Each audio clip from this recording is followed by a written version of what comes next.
So before we dive into today's topic, I want to share a little story from my own life that I think many of you might relate to.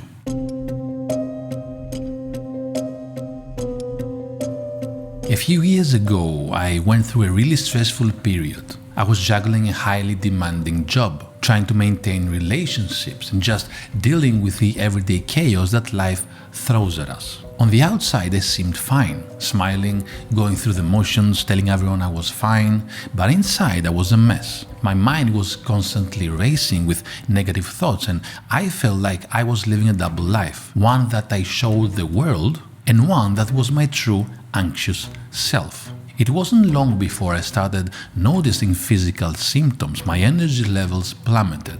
I started having issues with my stomach, and my sleep was all over the place. I even started developing random aches and pains that had no clear cause. Even though it was a tough time, it led me to a realization that stuck with me ever since. What if my thoughts were making me sick? It's a question that has puzzled cultures for decades. Does what we say and think actually affect our health? Boris Pasternak pointed out in his book Dr. Zhivago that there's a real danger in living a life where we're constantly saying one thing but feeling another. A life where we're pretending to like things we despise and celebrating what only brings us misery. He believed that these thoughts do not just remain in our heads. These thoughts affect our physical bodies too. And that's because our nervous system isn't some abstract concept. It's a real part of us. It's something that cannot be mistreated indefinitely without bearing the consequences. Whether it's something small such as a cold or something serious like cancer or chronic heart disease, bad health can suck the joy out of life. Candace Pert, in her book Molecules of Emotion, suggested that our mental state plays a significant role in our physical health. It's like our emotions and thoughts are intertwined with our body's well-being, influencing how we feel physically. In this episode, we're discussing how our mindset and the way we handle things can either make us sick or, on the flip side, help us recover. Today we're going to look at how negative thoughts, suppressed emotions, the stress of life, and trauma can lead to illness. We'll discuss how trauma from your past may still be affecting your health today. We will look at the nocebo effect, the dark twin of the placebo effect, and we will also talk about the term medical hexing, which is basically how grim diagnoses can actually influence patient outcomes. Eventually, we will try to find an answer to the question, can positive thoughts lead to a longer life? Along the way, we will explore the research and findings of psychiatrists, psychologists, and even writers like Boris Pasternak.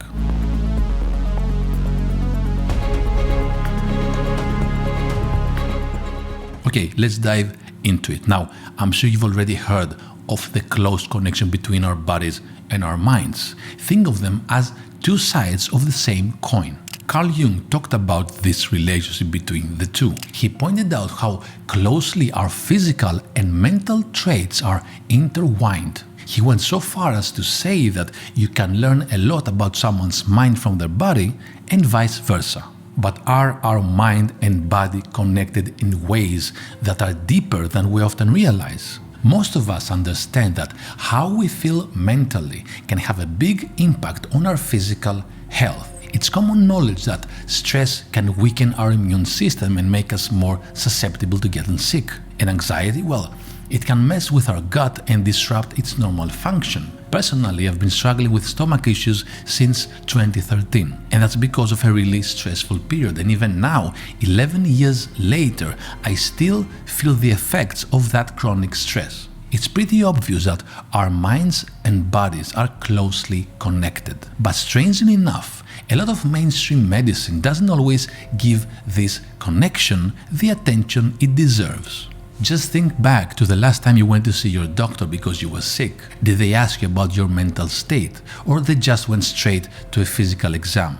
Doctors do not often think about how much someone's mental state or thoughts could be contributing to their illness. This oversight means they might miss out on ways to prevent or treat health issues more effectively.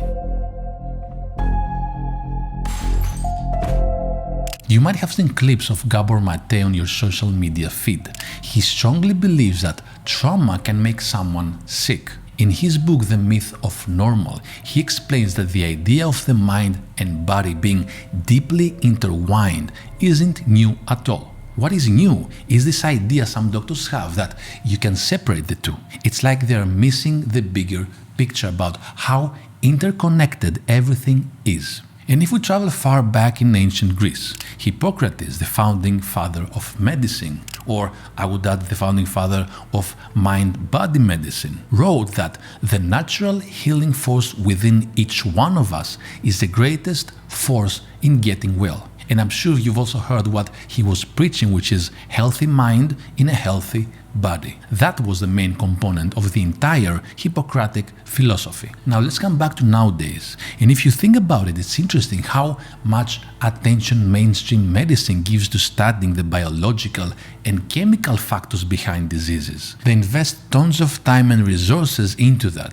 But there's this whole other side of research that's gaining traction. And it's all about how our thoughts and feelings can actually contribute to making us sick. Or if we already are sick, how our thoughts can keep us ill. Have you ever heard of the nocebo effect? Well, it's like the dark twin of the placebo effect, which I'm sure you have heard about. You know how placebo can sometimes make people feel better just because they think it's a real treatment? Well, the nocebo effect works the opposite way. If you expect something bad to happen to your health, sometimes it actually does. It is really fascinating how our beliefs and expectations can influence our physical well-being. Lisa Rankin, an MD and mind-body medicine physician, puts it in her book Mind Over Medicine this way. The more you fixate on all the ways your body could go wrong, the more likely you are to actually feel those symptoms. The nocebo effect is a reminder of how powerful our minds can be in shaping our health outcomes. Similar to the nocebo effect is the voodoo death. It's an ancient concept in cultures where people believe in curses and spells having power over them. For example, just imagine this. A respected figure like a shaman places a curse on someone. The fear and anxiety that a person feels leads to their death. I'll share with you a story from Aboriginal cultures in Australia that illustrate this. Down in Australia, a doctor named Herbert Baisdow had a very interesting patient. He told a story of how this man truly felt he was cursed with nothing more than a magic bone. Herbert, of course, tested this out. He realized that just the sight of the bone made his patient go white and feel sick. The look on his face was pure terror. The bone made him withdrawn. He would refuse to eat or join in any tribal activities. Herbert knew that unless another shaman could lift the curse, the patient would waste away and die. Henry Ellenberg, a Canadian psychiatrist, wrote about this in The Discoveries of the Unconscious. He showed how deeply our beliefs and emotions can impact our physical health, sometimes even to the point of life and death. It's a powerful reminder of the mind's influence over the body. Of course, we do not see many voodoo deaths in the modern Western world, but there's a similar concept that Andrew Weil, a medical doctor and a big advocate for integrative medicine, calls medical hexing. He talks about it in his book Spontaneous Healing. Think of when someone is diagnosed with a serious illness and is given a grim prognosis. It's like they're told they only have a limited amount of time to live.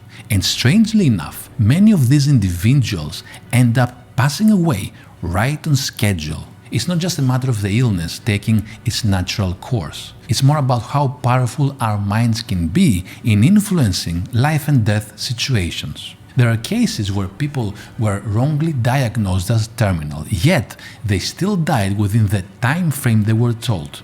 As Lisa Rankin points out, even autopsies sometimes cannot explain why they passed away so soon after being given that prognosis. This phenomenon really emphasizes how powerful the mind's influence is on our health outcomes, even in situations where we would think medical science should have the final say. It's interesting how some surgeons have this gut feeling about how much our thoughts and expectations can influence whether we live or die. One of them is Herbert Benson, a cardiologist who talked about this in an interview with the Washington Post. He mentioned how surgeons can tell when a patient is absolutely convinced they're going to die. In those cases, studies have shown that nearly everyone in that mindset ends up passing away. It's like our beliefs and emotions have this profound impact on our physical health, sometimes even affecting the outcome of major medical procedures. This really highlights how much our mental state can shape our experiences with illness and recovery. Dr. Gabor Maté used to be my teacher. In many of the online workshops we did, he always pointed out how chronic stress, unhealthy ways of dealing with emotions and past traumas can significantly increase the risk of conditions like cancer, heart disease, and autoimmune disorders. You can read more about this in his book, The Myth of Normal. I'll drop a link to the book in the description below. Gabor points out that stress comes in two main forms. There's the immediate response we feel when we're faced with a threat, which is normal and even necessary for our survival. But when stress becomes chronic, when it's ongoing and we cannot find relief from it, that's when it starts to take a serious toll on both our physical and mental well-being. Of course, stress is hard to avoid, especially in modern times where taking on too much is the norm. But chronic stress means it's going to stick around for a while. And in that case, it's not just about what happens to us, but also about how we handle those challenges. Gabor talks about this in his work, pointing out that chronic stress isn't just caused by external events. It's also influenced by our own character and mindset. Factors like courage, resilience, seeking wisdom, and developing habits that promote relaxation can really help prevent us from getting sick in that cycle of chronic stress. On the flip side, if we do not adopt these qualities and healthy habits in our everyday life, we risk being constantly stressed out. And that's a big deal because chronic stress sets the stage for a whole host of health problems. In his book, Gabor goes into detail about how prolonged stress messes with our hormones, leading to anxiety, depression, and weakened immune systems. It can also lead to inflammation, heart disease, diabetes, and the list goes on and on. It affects everything from our bones to our brains and even raises the risk of serious conditions like heart disease and strokes. So, what you need to remember from all this is just how crucial it is to not only manage stress, but also cultivate resilience and healthy habits that support our overall well-being. So now the question becomes, okay, how can I cultivate those habits? A healthy way to start handling negative emotions is to let yourself feel them, then process what's going on, and then finally figure out what changes you need to make in your life to move forward. On the flip side, if you suppress or ignore these feelings and you do not address the underlying issues, that's when things can go south. Because if these emotions stay within without processing, then they develop into chronic health problems. Several studies show how extreme suppression of emotions like anger can be linked to conditions such as breast cancer. Take rheumatoid arthritis, for example. When someone constantly puts others first and withholds anger, they are at a higher risk for rheumatoid arthritis. I'll have some links in the description below if you want to dive deeper into some of those studies. Trauma is another big factor here. Gabor explains how traumatic events can cause lasting internal changes that lead to ongoing mental anguish. This could be fear, shame, or depression, all of which wreak havoc on our bodies. For instance, research from the University of Toronto found that men who endured serious childhood trauma were 3 times more likely to die from a heart attack. This is even after accounting for other factors like substance abuse, for example. And this is a reminder of just how interconnected our minds and bodies are. What we think, believe, and feel, whether we are aware of it or not, has a profound impact on our health. So paying attention to our emotional well-being isn't just about feeling better emotionally. It's about staying healthy physically too. And now some people might think, okay, should we point fingers at those who do have chronic illnesses? Should we blame them that perhaps the disease is self-inflicted? Of course not. There are hundreds of other biological factors that go into people getting sick. However, our minds play a larger role than a lot of us realize. Instead of blaming, recognizing this connection should be empowering. Because just as our thoughts and emotions can contribute to illness, they also hold the power to help us heal. Let me know if you enjoy this episode and whether you'd want me to create another one diving into how our mindset and character traits can actually boost our body's natural ability to heal itself. An episode where I will explore how positive thinking can impact your health in a positive way. Let me know in the comments below if you'd like that.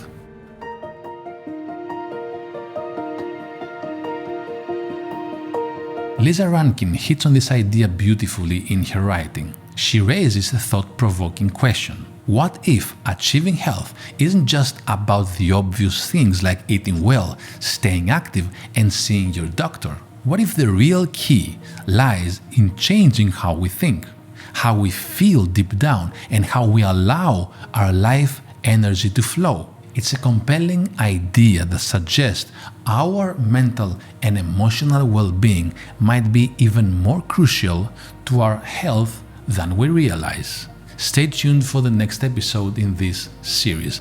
Leave a comment below this episode with your thoughts on this subject. I'd love to hear from you. Until next time, make sure to always ask yourself, how are my current thoughts affecting my physical health?